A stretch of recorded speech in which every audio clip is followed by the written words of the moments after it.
Welcome to Once Upon a Real Life with Belle. This podcast is proudly supported by our friends at ActiveFlex, the Australian family-owned and manufactured gel designed for long-lasting relief of sore muscles and joints. Don't forget to follow, subscribe, and leave a comment so you never miss an episode and can join in the conversation. All right, my guest today is Liam Mulhall, author, mentor, coach, founder of Beacon and Quill Publishing, former soldier, firefighter, high-performance rugby league coach who's worked with some of the best young athletes in the country. But what makes Liam truly extraordinary is his passion for helping the next generation build strength from the inside out. He's the author of A Teenager's A to Z Guide to Earth School, a practical book helping young people navigate mental health, identity, resilience, and the constant pressure to be perfect in this messy world. Through his work, Liam is bridging the gap between the classroom and real-life conversations. But at the heart of it all, his mission is beautifully simple. It's to help young people feel seen, heard, and feel strong enough to handle life's chaos. Welcome, Liam. Thank you. That was a great introduction. Thank you.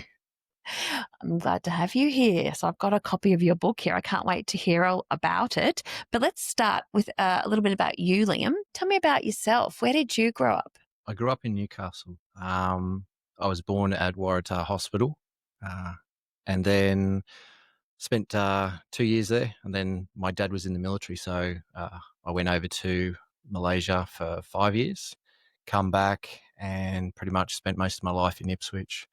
And then got into the military, stayed in Ipswich mostly. I travelled a few bases doing certain deployments and stuff like that. But mainly. So you were out at Amberley? Yes, at Amberley. Yeah, so, and then spent a bit of time in my youth playing football for the Ipswich Jets. And from there. So rugby league? Rugby league, yes. Or do you say rugby league? Rugby league. Yeah, that's much preferred. I just say rugby. I mean, unless I've coached in America, and in America, if you say rugby, then you sort of they go, oh, they understand. But if you go rugby league, they don't understand what you're talking about. No. So I just say rugby, because when you say rugby league, then they're gone. Well, the difference is if I say footy, people understand league. Yeah. But if I say rugby, it's rugby union. Bingo. And then if you say football for soccer, it's all confusing for everybody. But so you love your footy. I do. I was playing since I was 6. I do have fond memories, but then I sort of gave up around 11 or 12 and then started playing field hockey, pretty much to follow my older brother. I didn't get back into rugby league probably until I was 15. And that 4 years is a long time if you think about the transitional fundamental skills. So it took me a while to sort of pick it up again, if that makes sense. But I was a quick learner and then started my rep teams. And then it was, then I sort of found my niche and said, oh, this is something I'm good at. That's impressive, taking those years off. So you didn't get, like you say, those fundamental learning years where they're giving you like coaching. And then you get onto rep teams. And you're a tall guy. What position were you playing? Well, I was playing wing center back then. But then in those age groups, you play everything really. Yeah. Second row. Yeah. Stuff like that. But it probably wasn't, and I'll always say this, I wasn't never the most talented person. It was just I was always had a good work ethic. Yeah. I was fit. I always tried to do the extras because I didn't have the talent. And that's why I say kids nowadays, you can be the most talented person, but if you don't have the work ethic, you won't make it. Like Michael Jordan, why was he the greatest?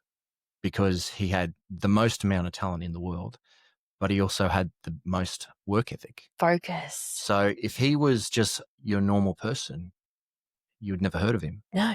So same with Kobe Bryant. Like those people, and that's why I say to the kids, you can have talent. Don't worry.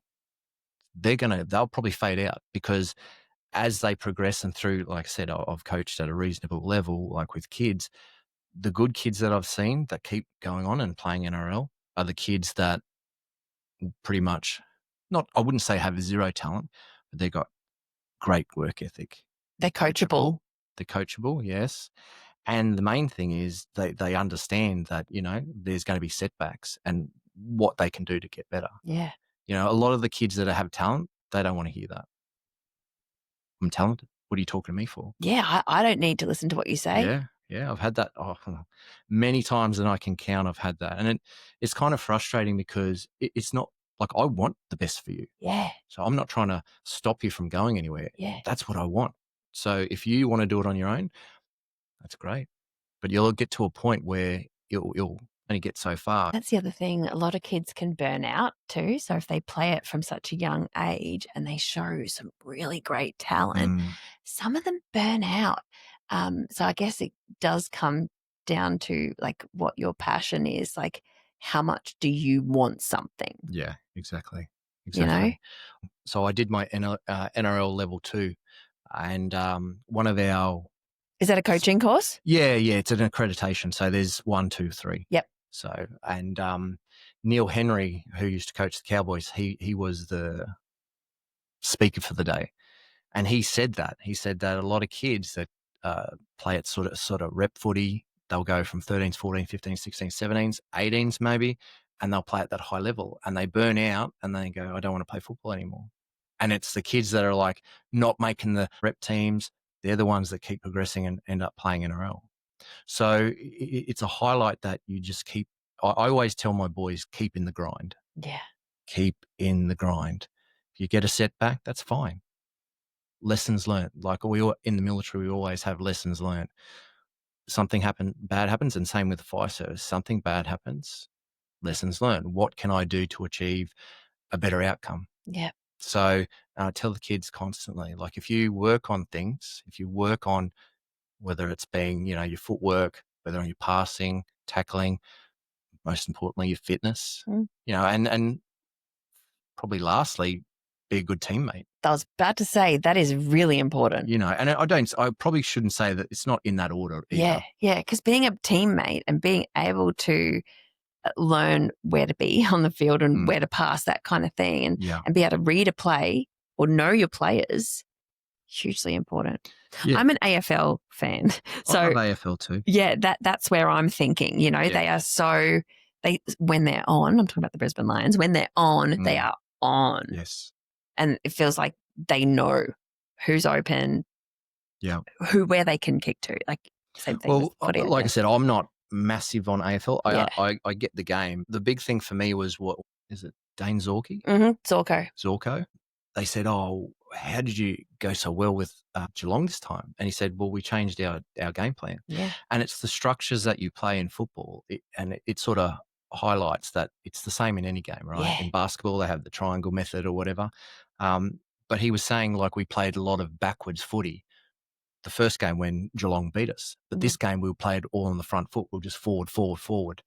And it makes sense. So in the league, if you play fast footy, you get quick play the balls, bang, bang, bang, and then you can play shape off that. It's the same sort of thing. And I was like, it makes sense. Yeah. And it was the first time I was like, oh, so they've gone back, lessons learned. What can we do better? Exactly. So, and the coaching team in that case is really important. And in the Brisbane Lions, it's Fags, Chris Fagan, and unbelievable. And sometimes I wish I was a fly on the wall and could hear what he says to them. Yeah. Particularly in the first half of the season. They were losing a lot of games in the beginning. And it was like, I always wanted to know what he's saying to them at halftime.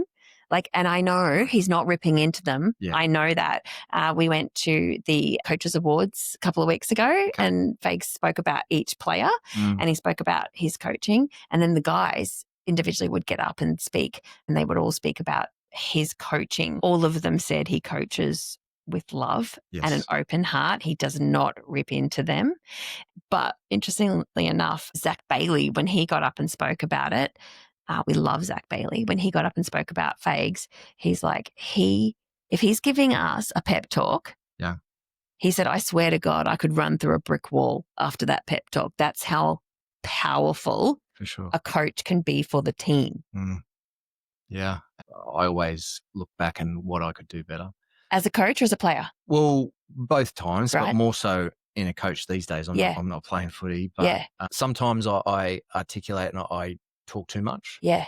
And I lose them. Yeah. And because kids have the attention span of a gnat, right? You have to keep dot points keep it short, succinct, get to what you want to talk about. Adults, when I coach men, you can articulate a bit better because they do have a little bit better of attention span, but still, you can lose them. And if you lose them, you're gone. But definitely, I've had where we've been 20 points down at half time. Yeah. But I've had faith and I don't. So do you push faith? Do you push, we've got this, guys, this is what it will take and we can do it? Or are you like? Correct. Yeah. I get into, go back to our structures, right? For me, rugby league's a simple game, right? It's structured. It's like chess. When you do those plays, you're trying to create space there to hit them this side, or you know what I mean? Like what they're not expecting, but you've already practiced it. That's why you set up on certain positions on the field, because then you're going to run certain plays to try and get those two men on the outside and score in the corner. If you do it right, it will always work. So that's what I sort of tell them, boys, we know our processes. Let's just get back. And I save my craziness when I have my real big flip outs for certain times of the year. Because you know yourself, like if your parents are like, pick that up, pick that up, pick that up, pick that up, it's just like a mosquito. Yeah. But if you don't say anything, come on, can you grab that? And then you flip it. Yeah. They're like, and that's what they've been like, and that game we come back and they can see your passion, and it's correct. And it's a different Liam that's speaking with them. Whereas if I'm like a mosquito to my kids and then I do a flip out, I get this. Chill out, Mum. Yeah. Well, that's going to work. Yeah. Doesn't work, Liam. No. And but then sometimes I think too, like, especially in those times where, you give so much. Yeah. I've sort of had to think, oh, maybe I went a bit too far over. And I had a moment like that this year where I flipped out a bit at them. Yeah. Only because I expect so much in that sense. Like I know what they can do. And sometimes like they come out one game and they should have won. And like they played terrible and we just lost. If they would have played our structure, when we played our structure, bang, try, we were fine. So tell me this, after you had your flip out and then you regretted it, did you tell them you regretted that flip out? Well, I said to them, hey, I probably got a little bit overexcited. I shouldn't have talked to you that way. Yeah. Because the fact that I believe in you guys so much and I want you guys to understand that you have more in you than you know. That is what I wanted to hear, because that is respect, right? Because everybody has flip outs. Everybody makes mistake. We are human. Yes. If you are their coach and then you treat them, in your opinion, disrespectfully, if you come back and apologize and explain why you were so passionate, that's creating trust. And you're also teaching and educating them to apologize when they F up. That's what I always do with my kids. Like if I have a meltdown and it was irrational, which definitely has happened, I will always apologize and say, look, wasn't necessarily what you did, it was me, and then explain. Yeah. And I think, and say I've done the same thing with certain players because of what I expect of them. Yeah. And I know that sounds hard, but I mean, there's some kids that I just know that they're such good players. Yeah. But they have this imposter syndrome in their mind, or they don't believe in themselves. And it's just trying to get the best out of them. And that's why I think, I'm a big believer of the Wayne Bennett, the Craig Bellamy mantra, where it's like, if you look after the players, the results will come. So, and I firmly believe in that, where, and one thing that I'm a firm believer in is I tell the kids, if first and foremost, if you're a good human, that's the main thing that we want. We can build on everything else. But if you're toxic and you're a shit person, you're probably not going to be in this team. Yeah. Because it's a virus. It spread through. And I've had, not so much this year, but I've had teams where there's been kids that you're like, I just can't wait for you. They just stir up trouble, or they're not concentrating, or they're distracting everybody. And in that too, like if a kid's distracting, like I've got ADD. I only got diagnosed when I was 40. I've got ADHD and was diagnosed a year ago. Yeah. Well, I knew something was even at school. I say it in the book. right? There's times when I was off with the Pixies just looking at clouds, and then my teacher would be like, Mr. Mulhall, what are you doing? And then I was like, what? Sorry, miss? Yeah. Are you listening to me? Yes. What did I say? I don't know. So I bet you've got inattentive. Well, I don't know. It would have given you attention deficit disorder. It's like I check out. Yeah. So if I'm into something, yeah, I'm hyper focused on there. Which is a superpower, right? And I use it. Same. But if I am not, I'm gone. Yeah. So whereas I was like that in school too, but I was actively looking at the teacher like they would think I was the best student, but my brain is not thinking. Yeah. My brain is not concentrating on what they're saying. I just look like I am. And that's the beauty. And Dr. Gabriel Maté talks about this in the book, The Myth of Normal, where and he's got another book called Scattered Minds that talks about ADHD, ADD. And he says, like, usually the girls are off in the class, they don't cause trouble, they're just daydreaming and they're not naughty. So they don't think that they've got ADD, ADHD. Yeah. The boys, on the other hand, they're playing up. Bouncing. 100%. So that's why they're like, he's a naughty boy. Yeah. And what I bring it back to, like the footy, I know when kids, like I'm not a psychiatrist. Let's just. But you can recognize it. Correct. And so I see kids in my teams and I'm like, yes, he's got ADHD or ADD. So when they're naughty, when they're acting up, I obviously go, hey, mate, come on, let's calm down. And then afterwards, after trainer said, mate, I understand like what's going on in your head.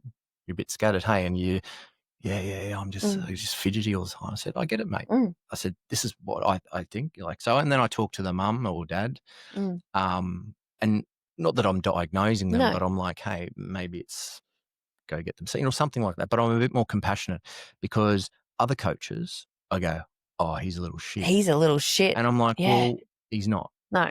You just need to know. And that's why I get the best out of him because I know how he works, right? I know I have to take a bit more time. I can't yell at him because then he goes into fawn, right? Because then it's a trauma. Right. So you've and that's why I say you have to know your kids. You have to know your children. You have to know your players, regardless of whether kids or whatever. What they can handle and what is going to be an internal dialogue that they will carry their entire life. Correct. And sort of, I know I keep saying about Dr. Gabriel Maté, but I love him. Yeah. And he's a world-renowned trauma specialist. Wow. So he talks about how, sensitive to feel, the Latin word. So if you're more sensitive, then you're going to take more things on, right? So if you're a sensitive kid, I could talk to you in a slightly higher tone and you'd be like, but another kid would just be like, oh, that's fine. And they don't take on and they don't get stressed or they don't have trauma on that. So that's what I'm saying. You have to know your kids. So we all have our stuff going on. And that's why I really sort of delve into that. Not the psyche so much, but just I like to know who my players are. You take care of them emotionally. Correct. Because then that's why, like, even when we're away on we had a week-long tournament. It's called Confraternity Shield with my St. Edmunds Firsts. And it was good having like 8 days away with the boys. So I had kids from 15 to 18 and just understanding what it's like to be a teen again. And there was 4 of the chapters that got added when I got back because of what I experienced up there. Wow. So it was great. But with the kids, I was like, there's a reason why they're the way they are, and it's because of the social media. It's because of how they interact is all this. It's dopamine. Yeah, it's the digital world that we live in. Correct. And I sort of, it's hard because like, as you and I never had a phone until I was like, I think 19, 20 maybe. I think I was 18. So, and it was just one that you could play snakes on. Yeah. Which was great. Mine was the Motorola. So it was like a D550 and it did not have any games until the Nokia. Okay. Yeah. So 3110. Yes. I used to sell them. 56. Well, that was a 5610 I had. Yeah. You had the next one. Yeah. The next model up. But it was pretty good. Like, I mean, so being away, I sort of just learned a lot about, certain kids, their mannerisms, how they are. And it helped me throughout the year because some kids I was like, oh, they're a bit like that. It was sort of like I got a bit more understanding, so I could just be more appreciative and more compassionate in certain terms. Yeah, and you probably learnt more about their personalities, and what they're going through in their private lives too, which we don't know what goes on in people's lives. No. If you see them for 2 hours, once or twice a week, we don't know. No. And I saw the dynamics too, which a lot of the stuff I quickly snapped up, where there were kids that, then there were slight ways of bullying, just little sneers, little snickers. And I was like, boys, I'm having none of this. Yeah. Because it's just those little things, and it's enough where it can put you over. Oh, yeah. Depends on what happened that day to you. You know what I mean? And I said this on a previous podcast where when I went to high school, I was bullied up until year 10. And what was the rhetoric? What was it? Why? Yeah, what were they saying? I don't know. I don't know. I was a bit of a nerd. You wouldn't think it, but No. I was a bit of a nerd. Lego, kid. what? I used to go to chess club. Yeah. I was a chess club. I love playing chess. Yeah. I never went to chess club. Well, but I do like chess. That's the extent of my nerdiness. But I was very would sit, in the back of the class, not because I just didn't want to be in the front because I couldn't concentrate. But one of the big things was and I remember to this day, I was walking up the stairs to go to Woodworks, and this year 12 was walking down, and I was smiling. I was just smiling like happy kid because I was always happy. And he's like, "What the f are you smiling at?" And I was like, "Sorry, I didn't know I was, buddy." Well, I don't know. And then from then on, I never smiled because in my mind, I wore that mask. So that's when I talk about the mask of masculinity. There's that bravado we wear. Okay, I'll put this mask on. So did you stop smiling? I stopped being that person because that was, to me, a trigger for, I'm going to get bullied. So I was just try and hide, if that makes sense. And then I sort of got to year 10 and the year 9. So when you finish and you get 2 months, before that, the summer holidays, before you go back to school, my brother was like, my older brother, he was like, "I'm sick of you getting bullied. So let's go get a gym." So we went and got one of those home gyms, put it in our back shed. And you got ripped. Well, I did. And I say it in the book, this is when, the Encyclopedia Britannica. There was no Instagram. There was no Google. There was no YouTube, ChatGPT, anything like that. What'd you do? So I was just looking up how to get muscles, what to eat, what to do. And then I just was like, I need to eat steak and eggs. So that's all I ate. And I come back and I was like this little nugget. And I remember one of the kids was like, "Oh, you've been on the roids." I'm 15. What's steroids? No, mate. Yeah, but what's steroids? And then I was, like I said, I started playing football. Yeah. And I was in the 15Bs for rugby. And so rugby season starts before rugby league season. So I was in the 15Bs, and I remember having this blinder of a game, and my teacher, Mr. Begg, who he's actually the Villanova principal now, Beggy was the 15As coach. But Mr. Begg, he was one of the teachers I looked up to, and he was the 15As coach. And he gave me my shot because after that game, he's like, "Liam, I want you to sit on the bench for the 15As." Sat on the bench, played well, and then I was in the team. So, and then moving forward, I was always in the A's. So it was your brother. It was your brother with buying that kit. Yes. Well, and the steak and the eggs. It was. But I sort of hard work. Work ethic. And that's where it come from. Focus. Yeah. I sort of, but that was the turning point of my life. Interesting that it was that one person saying that one thing that changed your internal dialogue of yourself. But I will say one of my earlier episodes is with a comedian, and his name is Shane Hunter. Hilarious episode. Okay. But he refers to those guys. He calls them, "What are you looking at, guys?" Yeah. Right? Okay. And he's like, the ones that'll go, what are you looking at? What the F are you looking at? And then they basically do that to each other, and he calls them, "What are you looking at, guys?" Yeah. So unfortunately you came across one, but it changed who you were. True. But for the better. It did. But that's why I talk about there's also a thing where, does trauma define you? And, there's been studies where some people have the most traumatic things happen to them and they wouldn't change it. because it made them who they were today. That is exactly right. It's true. That is exactly right. Yeah, yeah. So there is a funny story. Well, it's not funny, but there's a story about this guy who, motorbike rider, got lost both the legs in an accident. While he was in hospital, sits and watches, History Channel for how long he's in there, right? Then that's his thing.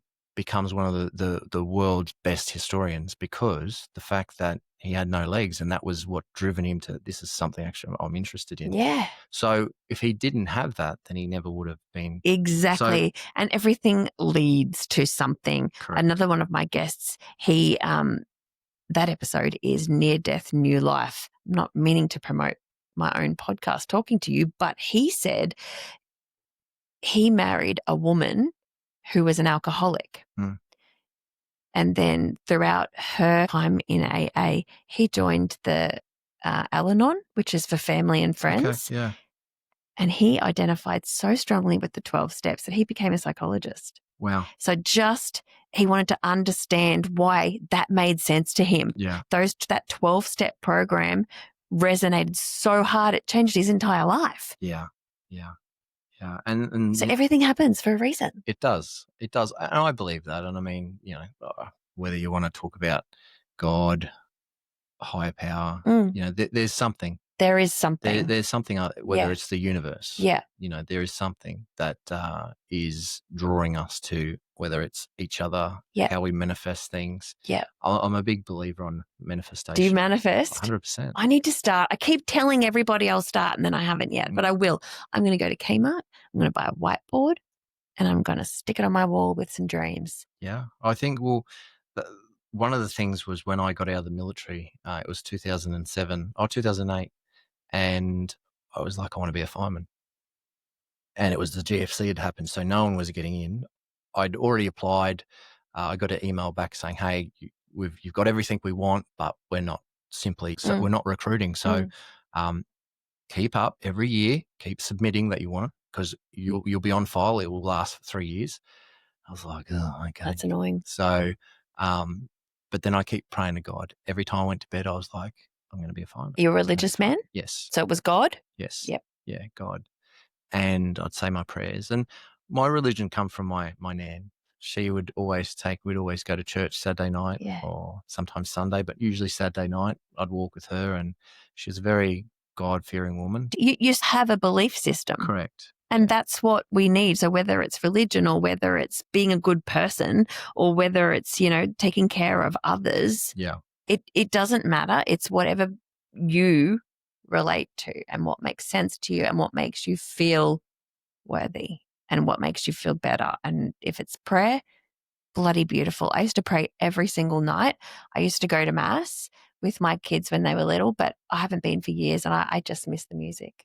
Yeah, you know what I love most about mass is singing. I sing like my grandmother.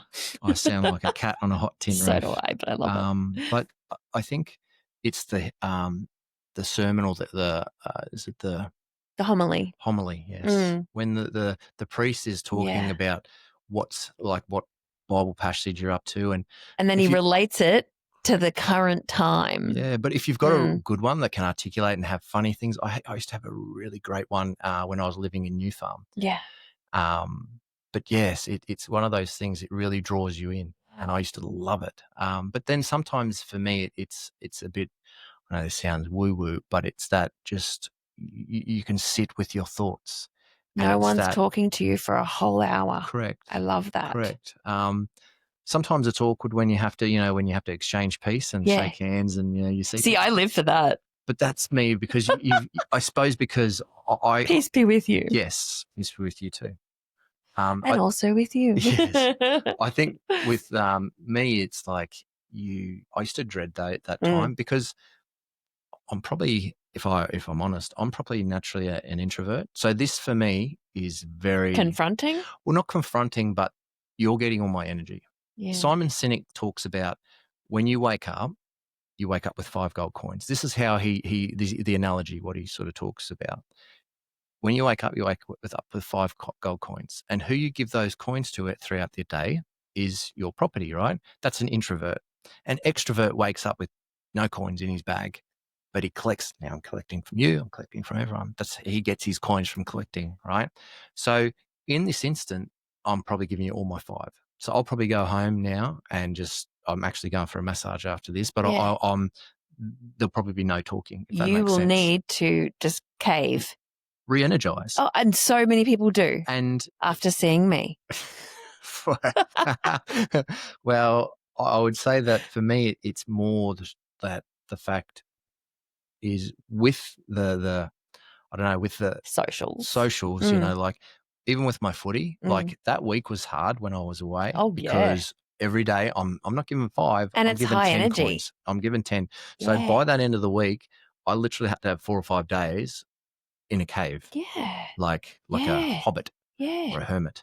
But so many people are like that. My best friend, I know if we have a girls' lunch out, she is uncontactable for days. And that's okay. Yeah. And she needs it. But, you know, I never realized that. So growing up, I suppose I've become an ambivert because every job I've had to be an extrovert.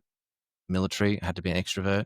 Fireman, had to be extra. You can't be an introvert being a fireman and the military. But so when I've sort of learned how I am, it's better. And that's why, like, if I have met a partner and I go, hey, this is me. Yeah. So when you're more sort of open and honest about how you either take on love, how your personality is, I think it makes it easier for the other people. Because one thing that Simon said, because he's got ADD, ADHD, he says there's a thing that they, both of us, it's called stonewalling, where you do it unconsciously.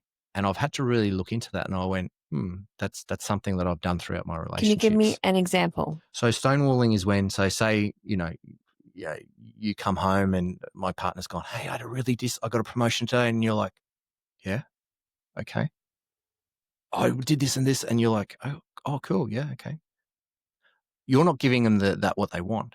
Could you at least be excited for me? I am excited. Yeah, but you're not showing it.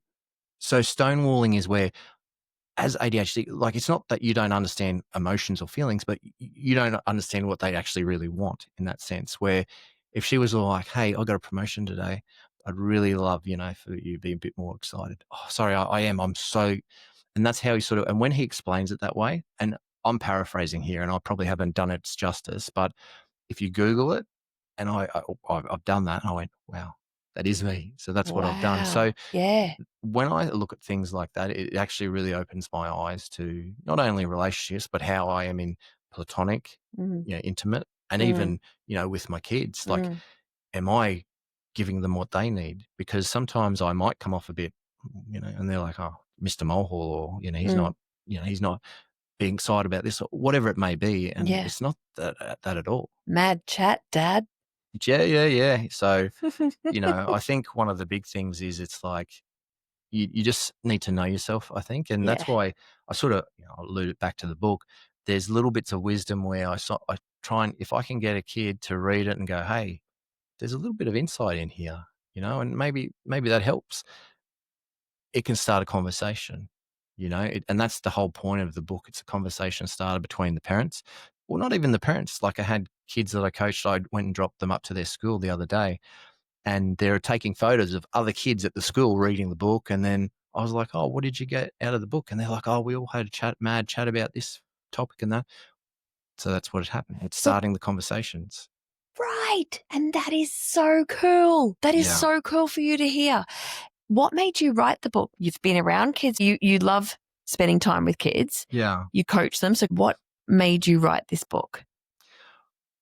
Well, to be truthful, a lot of it was I told my therapist, and I sort of said to him, like, I was going through a lot. When I got medically retired from the fire service, it was a hard transition, because all my life I've had purpose and meaning where I've been at service to others. And when I got medically retired, I sat there going, what now? Who am I? Because my identity was, you're a firefighter, or you're in the military, or even before that, you're a footy player. Yeah. And I had nothing. Who am I? And that's it's with everyone. And my partner at the time, she was amazing. She was a psychologist, so she had a bit more in-depth knowledge about stuff, and she knew I was off. She knew I wasn't well. And so in that process, I was sort of talking to my psych, and I just said, I wish I had a better moral or better mentor growing up. Like my dad left when I was 11. So I didn't have that mentorship or the patriarch that, little boys need. I had a matriarch. My mum was amazing. She was there on father-son days and father-son sports days and all that sort of stuff. She had to wear both pants. And I loved her deeply for that. But it was hard because I would see all the other boys with their dads and wonder, oh, that'd be nice. It'd be nice to have that person. My dad wasn't a very nice man in that sense. He was very hard. This podcast is supported by our friends at ActiveFlex, the Australian pain-relieving gel designed for long-lasting relief for painful muscles and joints. Always read the label and follow the directions for use. If your symptoms persist, please seek advice from a healthcare professional. You can shop online at Chemist Warehouse or simply search ActiveFlex Gel. I don't have good memories of childhood. And I think because he was so hard, I'd get regular floggings for just doing mundane things wrong. And when I say floggings, like basically pull out the whip. He had a whip because he was the old cowboy. Or the belt, which was, he was a big dude. Yeah. And, sometimes I remember he had a workshop underneath our house. And I would watch him tinkering away, and he was an aircraft welder in the military. And I'd watch him do things, and he was great at building things. And I'd be like, I want to be like my dad as little boys. So I'd try and build things, and when he'd go to work, I'd go down there and just tinker away and break things. Yeah, and then cop it. Oh, yeah, I'd cop it. And Mum would always go, no, I was down there, Jeff. Sorry, I was cleaning up. What she'd cover. Yeah, and here's me in the corner crying my eyes out because I know I'm going to get belted. The biggest thing was I go, well, if that was my son and I had a son now, I'd go, that's lovely. He wants to emulate me. So what I'll do is I'll go out and buy him some plastic stuff so he can break it. Or, come on, you want to play? Here's your time. This is stuff you can play with, or go, hey, don't play with this. When you want to, come and I'll show you. And I don't think my dad was... That makes such sense. It does, but... Did your dad do any tours of duty? I did, yeah. So, I mean, I don't want to give him too much grace for that, but perhaps... Who knows? But I would more so say that my dad didn't grow up in a good childhood either. Yeah. His dad was a very, very violent man. And I don't know my my dad's dad. Yeah. He killed himself before I was, born. But... Well, I'm glad to see that you've broken the cycle. Well, yeah. I mean, there's a great example of that with Donald Trump, right? Donald Trump his dad was a despicable man, an alcoholic. So Donald Trump doesn't drink. Yeah. Rose to the pinnacle of power. Yeah. Donald Trump's brother died of being an alcoholic. Yeah. Alcoholism. Predisposed genetically. So, you can go that fork in the road, you can go on two different paths. I don't firmly believe that, it's linear, that this is your path. I think that there's always an option, just whether you want to take that option. And sometimes it's hard going down the right path. Yeah. Because like Dr. Gabriel Maté says, there's epigenetics. Sometimes trauma can switch on certain genes in our body, certain hereditary things, certain, like whether ADD or addictions or stuff like that. But you're basically the one that can take your path where you want to go. So, and having a mentor or a guide is of utmost importance. If you don't have someone to aspire to be like, what have you got? You don't get it from nowhere. It doesn't come just from magic. No. So with this book, you had the intention of sharing your nuggets. Oh, yes. You had your intention of sharing your nuggets of knowledge. Yep. And did you have children get involved in this? Yes. So I'll go back, as you can appreciate, with ADD. 280 HD people sitting this here. This is a party. Yeah. This is a party right here. Because I go off on tangents. Same. I love it, but I'll bring you back. Correct. My ex was awesome at that. Yeah. She would always go. And I'd be like, oh, yeah, sorry, okay, yeah. Whereas I'll say to my husband, come on, get to the point. Yes. Like, because he just will waffle. And then I can see his brain is thinking what the next words are. Yeah. Because he's obviously not really focusing on what he's saying. Yeah.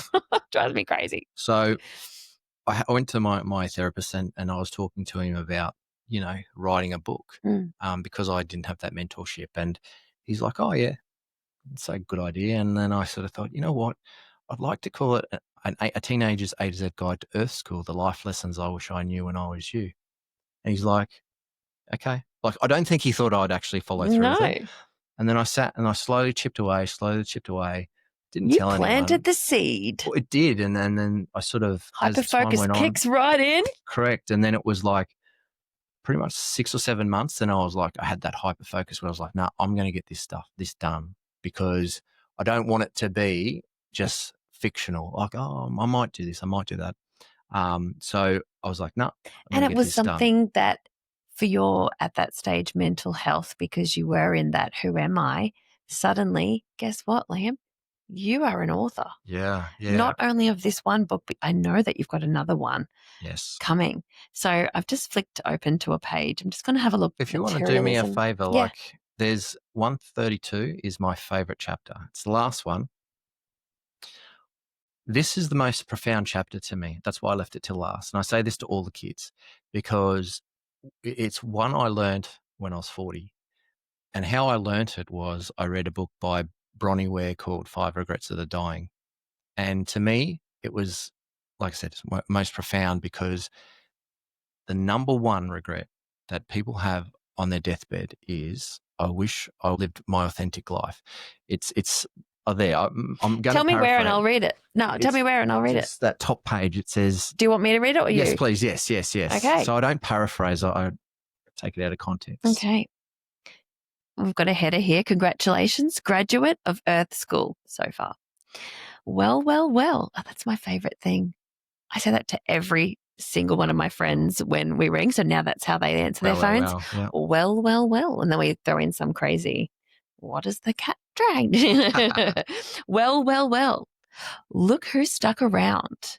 Either you're deeply committed to self-growth or avoiding homework, chores, or your screaming group chat. Either way, I'm proud of you.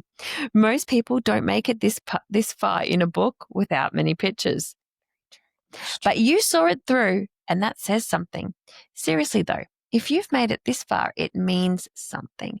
It means you've taken the time to think, reflect, maybe even question things you've believed in your whole life. That takes guts. So here it is, your final lesson, the one I have left until the end for a reason. Be your authentic self. Yeah, you've heard it before, but I need you to feel it now. This isn't just a feel-good social media quote. It's one of the most profound truths you will ever carry. Liam, I love this. I didn't get it until I hit my 40s, until I started letting go of who I thought I had to be for approval, popularity, safety, and started becoming who I actually was. It cost me some people, but it gave me myself back. And I learned the most valuable lesson from a book that shook me to my core and opened my eyes up. It's called The Top 5 Regrets of the Dying. And it was written by Bronnie Ware, a palliative care nurse from Australia who listened to people at the end of their lives. Do you know what their biggest regret was? I wish I'd had the courage to live a life true to myself, not the life others expected of me. That hit me hard, and maybe it hits you too, because the truth is, people will come and go. Approval fades, but you are here to stay. So be the weird kid, be the kind kid, be the quiet one, the loud one, the different one, be the real one. If you try and be someone else, you might get by, but if you try and be yourself, you might fly. That is so good. That is so good. And it's so true. Yeah. And the other thing, the part here where it said, people come and go, approval fades, but you are here to stay, is so accurate in that we're born alone. We'll die alone. Hopefully sure. But ultimately, yes. Even if you've got people around you, it is you. Yes. Right? Yeah. You Liam, are with yourself your entire life. Yep. Right? Yes, we have parents. Yes, we have family and friends. But ultimately, it's us that we need the respect from. Yeah. We need to love ourselves. And imposter syndrome, I think you said before, like that's reality for a lot of people. Sure. I get it all the time. But ultimately, the authentic me as I get older is what I want. Yeah. And I wish kids could learn that. Like you say in this book, I want kids to know that from a young age. But that's the gold right there. And that's why I said to the kids, because well, most of the kids that I've given it to have gone, oh, coach, where do I read? And I went, well, that's why I say in the book, whatever chapter resonates with you, that's what you read. The beauty of this book is because it's A to Z, you don't have to start at A. No. If you want to go to work ethic, which is W, you go to W and go, oh, I need to know a bit about that. And then you can put it down. If you had some bullying, you can go to bullying. Or God forbid there's consent in there. If you want to understand a bit more about that, go to consent or virginity. That's a huge one. Well, there's virginity and consent in there. And it's just, because and I know, especially with my mates and they got girls, it's very awkward, right? Shouldn't be. But sometimes it is. So having it just a little bit of a conversation starter, maybe that's what it's about. Yeah. But the kids, when they ask me about where should I start, I'm pretty biased. I always go to 132, go to that last chapter. Because if you can learn that today. Be real. 100%. Because I sort of say, find your tribe, find your humans. Yeah. If you're weird, be weird. Just find a weird kids because that's cool, right? I still, when I sort of gravitated towards the jocks. The footy boys. Yeah. And rugby league boys. But if you believe that, like that's fine. But I always had my nerdy friends because it was like I wasn't different. Yeah. Correct. And, I am a bit weird. We're all weird, right? I think if anyone goes, oh, I've got my shit together, you're kidding yourself. I'm not sure if weird is the right word, unless you're getting like really up to weird stuff when you're on your own. Well, I don't think quirky. I wouldn't even say you're quirky. Well, have you been masking in front of me today? No. Are you masking right now? No. But like when I say that, like certain, I probably say word. Have you got like a chess piece in your pocket? That'd be weird. That'd be weird. No, I do have a tattoo on a chest piece on my body. Nice. Which piece? The pawn. Nice. Why the pawn? I don't know. That's not nice. Why the pawn? Who would you want to be? I would. Oh, what's my favorite piece? Maybe a knight. Hang on. Well, obviously the queen. True. Why the pawn? Why'd you do it? There must be a reason. You must love it. Oh, I'd say the pawn because you have to do the hard work. Ah, damn. They do. They've got to do the hard work first and get killed. And then you. That's right. They're the frontliners. Yeah. They're the fodder. They are cannon fodder. Yeah. So. Whereas I love taking the queen.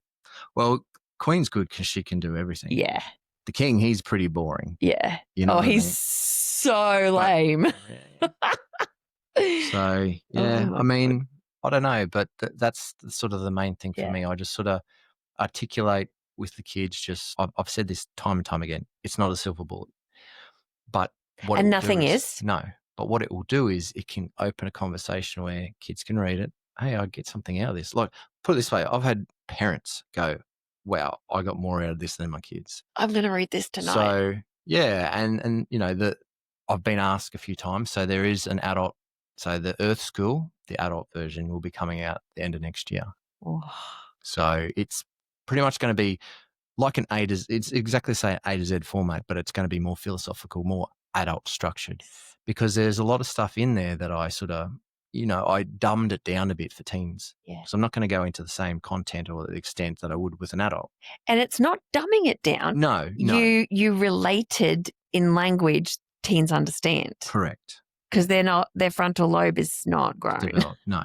and talking about that too, like I've had, I know I won't go too much grace into the next book, but there's a lot of stuff with, our frontal lobe doesn't develop till we're 25, right? Yeah. So with that, you've got to realize that you're changing. You're always changing. So your group might change. The people you're with might change. Yeah. Because by the time you're like 25, 26, 27, you pretty much know who you are in a way.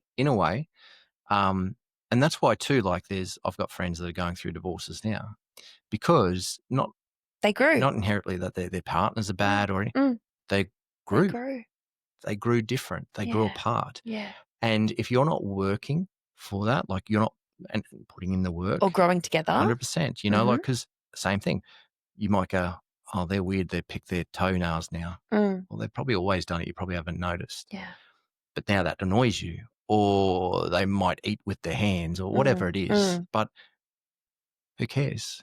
You know, Sadhguru said this funny thing. I don't know if you know who Sadhguru is. He's like a yogi. So I love him.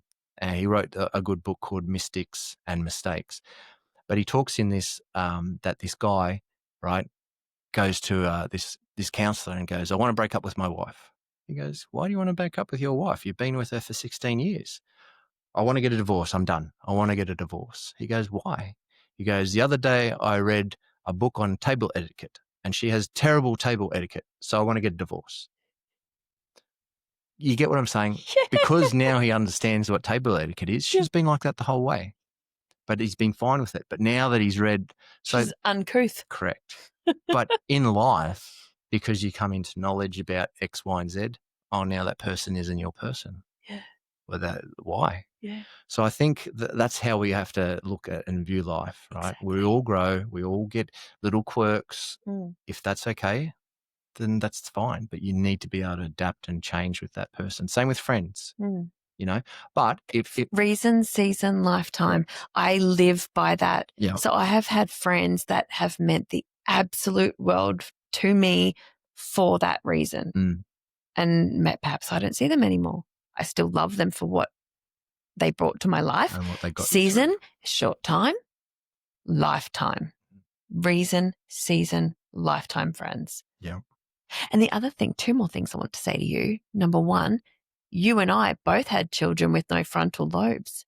Not together, but we both had children and we were children. Yeah. Yep. Yeah, I was 23 when I had my first. I was nearly 21. Yeah. So we were children having children. Yeah. I'll be honest there too. Like I probably haven't been the best father to my daughter. And I'll openly say that. And that's not because I don't want to. So my daughter's a lot like me, her personality, and I can tell that. She's very reserved, very quiet soul. And that's been hard because when we were obviously, you know, growing up and there was times there her mum pretty much left and went to Perth. I didn't have any say. She just took her. And then I just got into the fire service. And I would fly Bells over all the time and see her, but I couldn't afford to, you know, from Perth to Brisbane. It's not cheap. But there was a time there when she said to me, oh, Dad, if you loved me, you'd move here. And I said, kiddo, it's not about love. I said, I've just got a career. I can't just pack up and leave. But I understand to a child, you know, there's abandonment. You don't love me. Well, it's got nothing to do. I love you more than anything. Yeah. This is my career, you know. And now my daughter's actually a mum. Like, so I've got a grandson. I think he's 18 months. So I'm a young granddad. And that's hard there because of the relationship where I'm like reaching out, hey, I want to catch up, and it's you can build that. Yes, and I'm trying to, but it's hard because it pushes on my buttons too, because I've got abandonment issues, right? And I'll say that you can't have it when your dad leaves when you're 11. It's you know, so and I only know this through reading a book called Attached. I've done all this introspective work because I knew there's issues and I know there's reasons why I need to fix this. So I did a deep dive, read all the therapy books. You know, there's a book by John Bradshaw called Homecoming, How to Heal the Inner Child.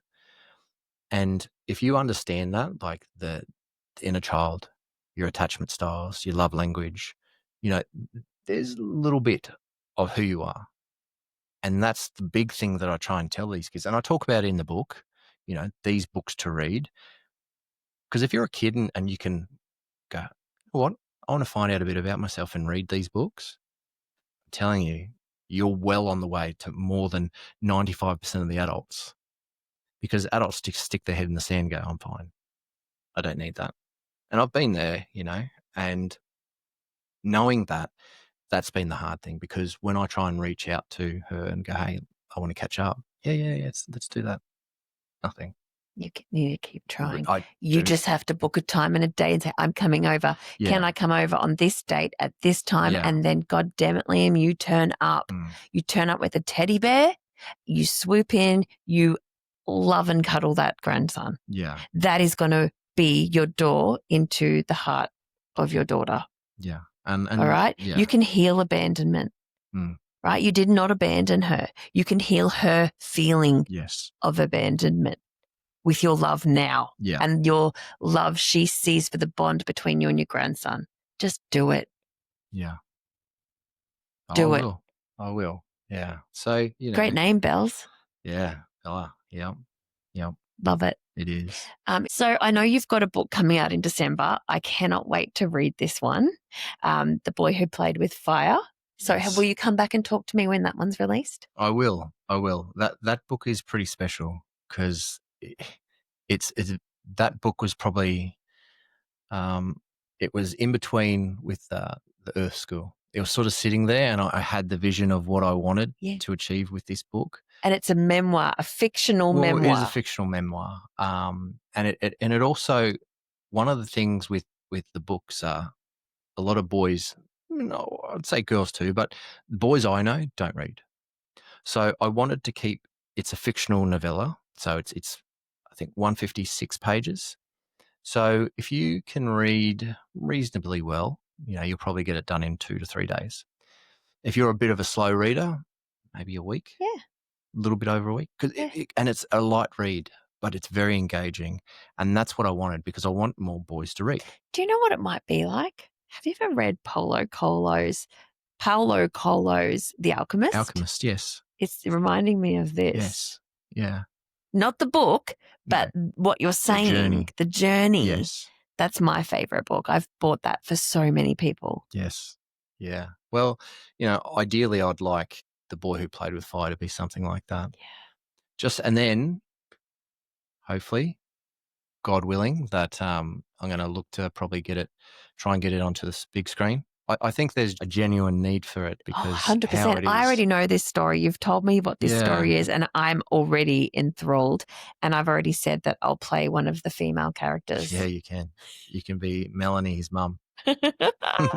So, but no, it's exciting. It's exciting. I sort of didn't want to steal the thunder of this book, the Earth School. No, this is beautiful. I just and the thing is, like, when I sort of put it out there, I wanted people's honest opinions, because like, I'm cool with constructive criticism.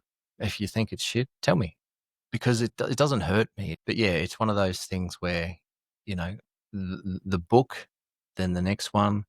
I just didn't know when The Boy Who Played with Fire I should release it, because I want you to send me it before you send it to the publisher. But I already know you've sent it to the publisher. I've got the because I want to add a bit. Yes, you know what I want to add. Yeah, the second edition. You know what I want to add, and then you'll be credited.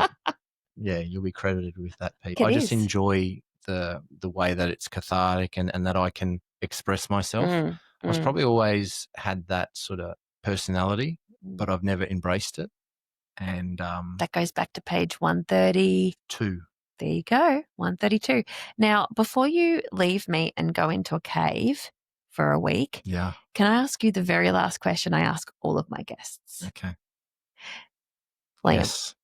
Liam, Bell. Have you ever seen a ghost or a UFO? Well, this is a weird one with the ghost thing. When my mum passed away, there was ghost-like things that were happening. And it's weird because it shouldn't have happened, in a sense. So when my mum passed away, about 2 weeks, my downstairs TV kept turning on. And I was like, first of all, it used to scare me. But then I would just go down and go, oh, what do you want to watch? And so I'd put it on a channel, and then I'd go for mum. Yeah, I'd put it on a channel and go back to bed. And then literally because I could hear it. Obviously, I'm, in between sleep and then I'd turn off. I'm very big on consciousness. Our energies don't go. My mum's here; she's probably there, and I know that because I had this. How do you do? Yes, hang on. So I had this reading by Harry T. He's like one of the famous channel. He's on Channel 9. He does all the famous people. Harry T. Yeah. He's lovely, and some of the stuff not some of the stuff. All the stuff he said was, you can't know that. It's me in the room with me. So no one else is there, and he's telling me things that I'm doing. And one of the things that... Hang on, what are you talking about right now? Is he a psychic? Yes, he's a psychic. Okay, so you went and saw a psychic, yes. And then what? He was just telling me stories about mum. She's in the room doing stuff, certain things. So there was one time where he's like, I can see you're in a kitchen, and was your mum sort of would watch you out of the kitchen, watch you play sports or watch you kick a ball around? I was like, oh, sometimes, not really. Your mum keeps pointing me to this kitchen. You're in a kitchen, you're in a kitchen, you're in a kitchen. Now she's looking out a window. And I'm like, what's this dude going on about? And because we're doing Skype. So it's not like face-to-face, it's Skype. So then I'm like, I'm literally in my kitchen at my house, looking out the window, talking to him. And I spun it around and he's like, yeah, your mum's here in the kitchen with you, watching. Goosebumps. Oh, my It gets better. Lord. It gets better. Then he's like, your mum's also saying she loves what you've done. You're wearing her jewelry. And he goes, I'm gay, so this is weird. And you're wearing your mum's jewelry. He goes, whatever floats your boat. Where is it? Well, there's another story to that. So I had my mum's, she had this US naval ring, and it was from a sailor that I only found out later on that, and it makes me upset, but when she was dying, I because I cared for her for the last 9 months, it's one of the most memorable and most amazing things, but also the most traumatic to see someone just slowly fade away and die. And especially your rock, someone that's been your rock. And I'd sit by her bed and just ask her questions about life. How'd you grow up? What did you do? What did you used to eat? And she used to tell me all the mischievous stuff. And you'd never know this because no one talks to their parents like that. And she said there was this guy called Stephen. He was a US Navy sailor. That was one of her first loves. And she Sweetheart. said, I loved him. And that was the ring, right? So it had a pearl in it, but I got it taken out and I got a black onyx because I'm big into that negative energy stuff, right? So, and he was going, oh, it's weird. Why are you wearing a ring? And I was, and he goes, your mum loves what you've done to it. Loves what you've done to it.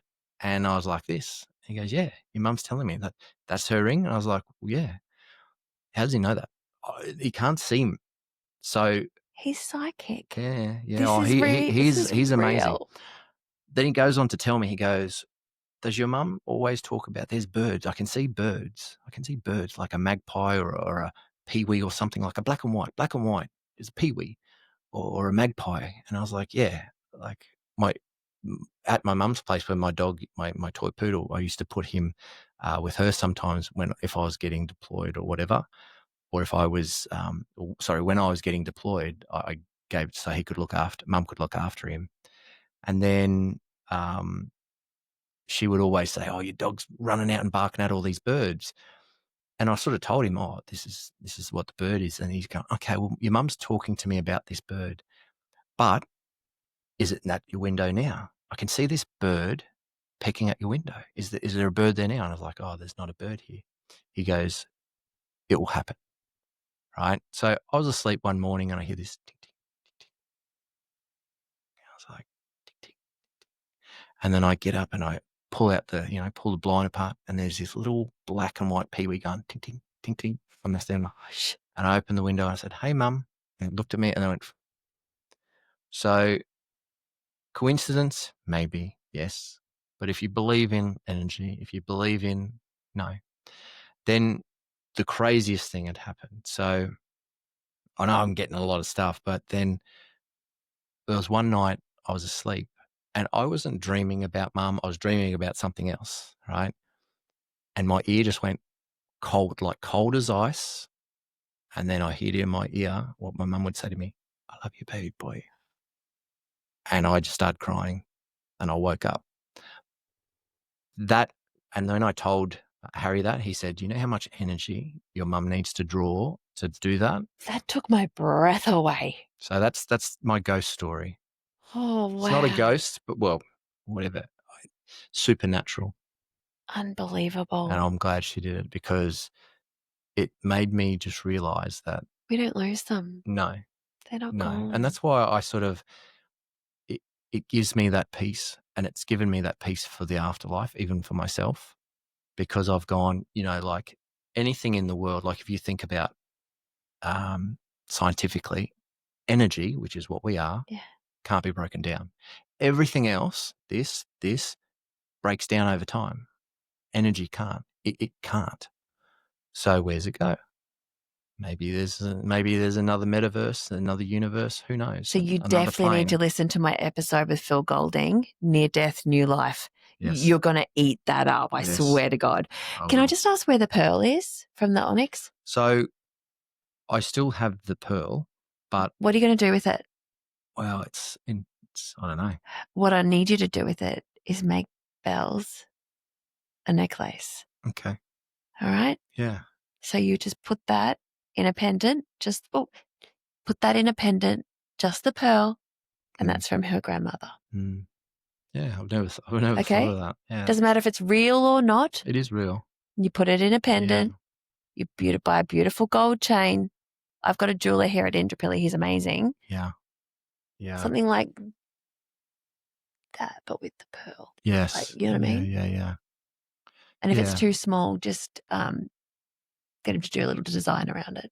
Because I had the ring, and when I was coaching in the USA in 2021, and I left it in my hotel room, my mum's ring. And I rang up the hotel. I called every day for a week. The cleaners, they don't know where it went. How'd you get it back? Well, never did. So, yeah, that was tough. Can I also just say that was meant to be, because my father passed away when I was 7 and I moved out of home at 16. And I remember my mum gave me the wedding ring, so the actual wedding band between my parents when I was like 16. Silly thing to do because you don't look after things when you're 16. No. I lost it 3 times. I got it back the first 2 times. First time, it fell down a drain when we were all smoking cigarettes in the toilets of school. As you do. It just fell I was going like this, like a nervous like this. And then I must have dropped it and it was like slow motion rolled like round and round and then into the drain. Yeah. And then the groundsman came and pulled the drain apart and found it. So there's number 1. Number 2, I thought, well, I'm going to lose it. So I'm going to put it in my jewelry box. And then I'm 18 now and my flatmate's friend stole it and pawned it. And then one of my best friends got it back. Wow. Right? She went nutso, had a flip out and got it back. Yeah. And then I'm like, well, I can't wear it. I can't keep it at home. So I left it at my boyfriend's house beside his stereo up high. And then it went missing. I'd say the family friend they had staying with them must have played with it. And I never saw it again. Yeah. So I think now I just think that was meant to be. Yeah. I was never meant to have that ring. No. But your daughter is meant to have that pearl. Yeah. I'd say so. Okay. Do it. Well. Thank you, Liam. Thank you. I can't wait to read this tonight. Teenagers A to Z Guide to Earth School, and then The Boy Who Played with Fire. Yeah. Thank you for your time. You can go in your cave now. I'll go and rest. Have a sleep. Well, I'm going for a massage, so. Oh, good. Well, you've been completely belled. Yes. Thank you very much for your time.